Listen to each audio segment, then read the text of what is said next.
Hey, this is Eric, owner of the Rusty Rabbit. I love beer.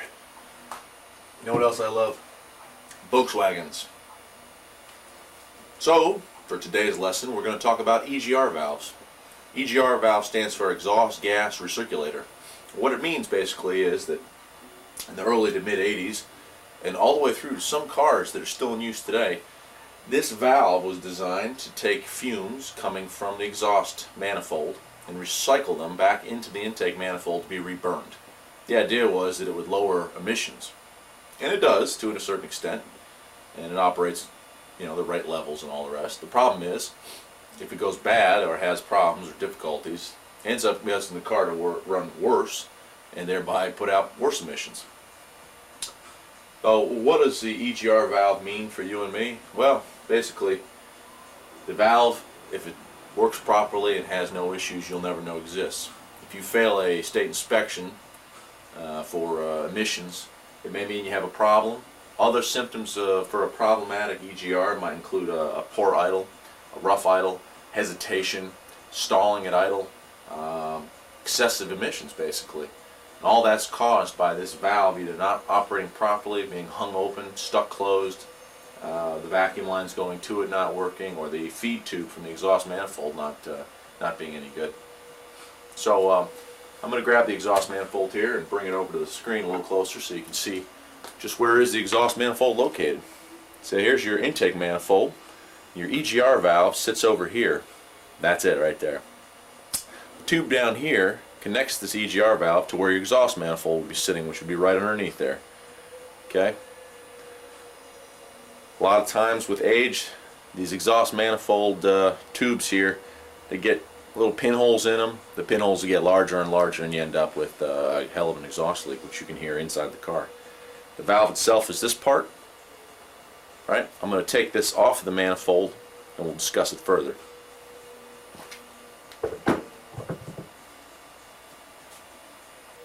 Okay, so in order to get the EGR valve off your car, if you need to, I'm going to take it off so we can describe the system further. You're going to need a 10mm socket, an extension, and a 19mm wrench. Your 10mm socket on your extension here will be used to take off the two 10mm bolts that are sitting on the intake manifold. Go ahead and loosen those up.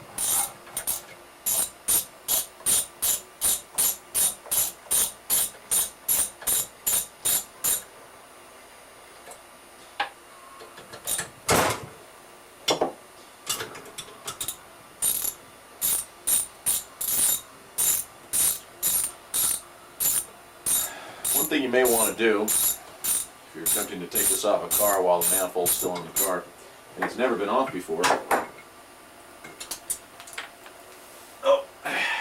got a gasket you're going to want to hang on to. It sits between the intake manifold and the valve.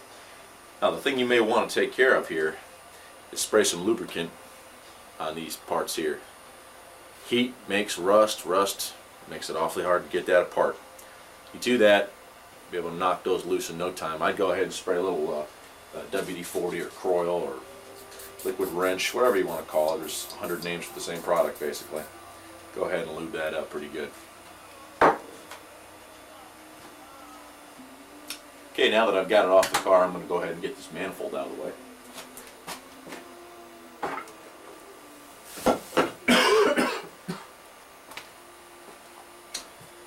And what we're left with now is the EGR valve itself. That's what it looks like. And I still have my heater tube. Best thing you can do is to take the tube off at both ends once you have it off the car. Leaving it on one end, I'm going to show you, we're going to try to clean carbon out of this thing if it's not operational. And you'll need to have this off in order to get in there with a pick or a screwdriver in order to do that.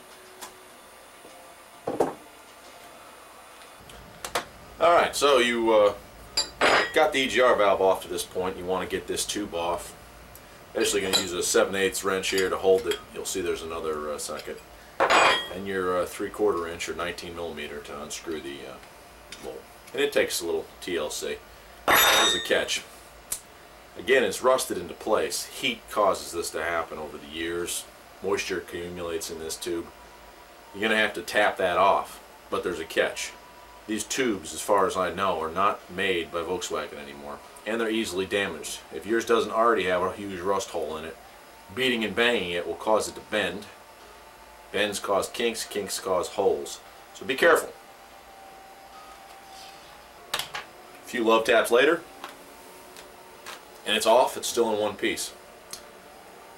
So what you're left with is the actual EGR valve on your car. As I sit here and do this, you can see rust.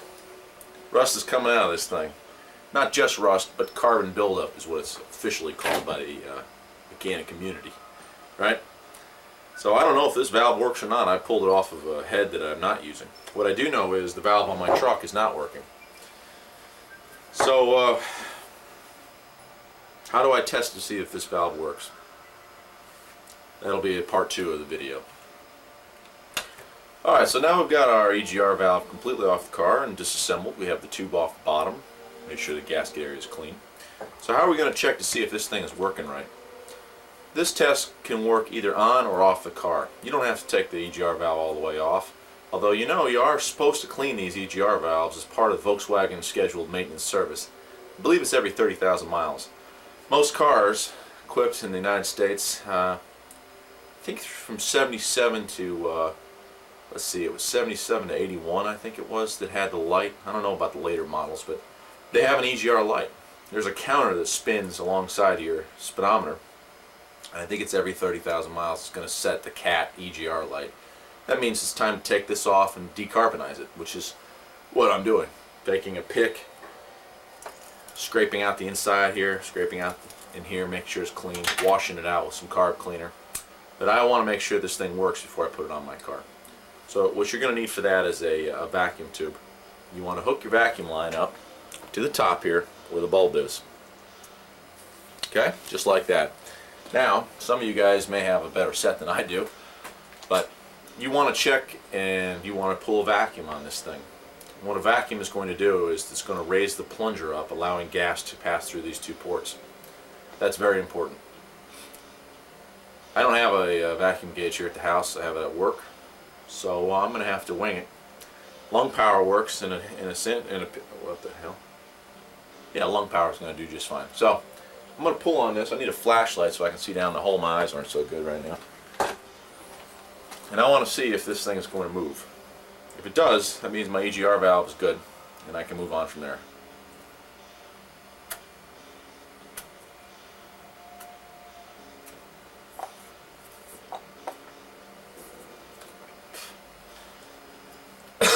It's not moving, which isn't too good. So what does that mean? Most likely it means that carbon has caused the plunger to get seized up. And what you can do to help soften that up is take more of your WD-40, spray it into your ports. Spray it into there.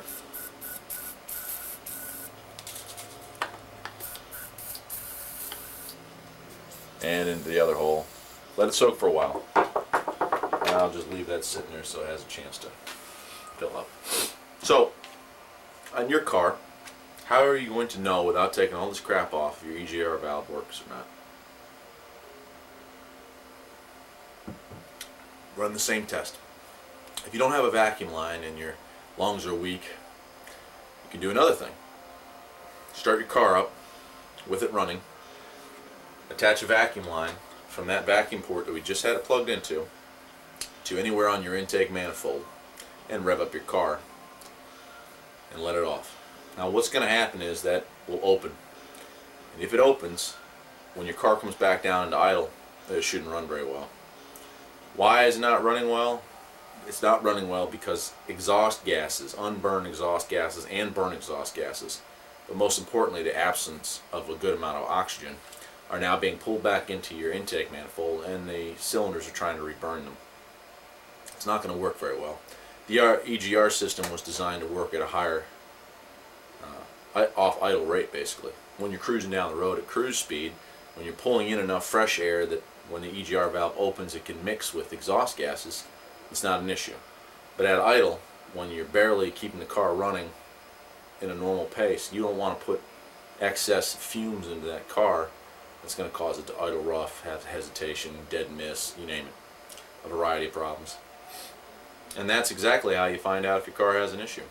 If your EGR valve is not functioning properly and is hung open, those are the symptoms your car will have. Poor acceleration, hesitation, rough idle, poor idle, and excessive emissions. As simple as that. So, what controls the EGR valve?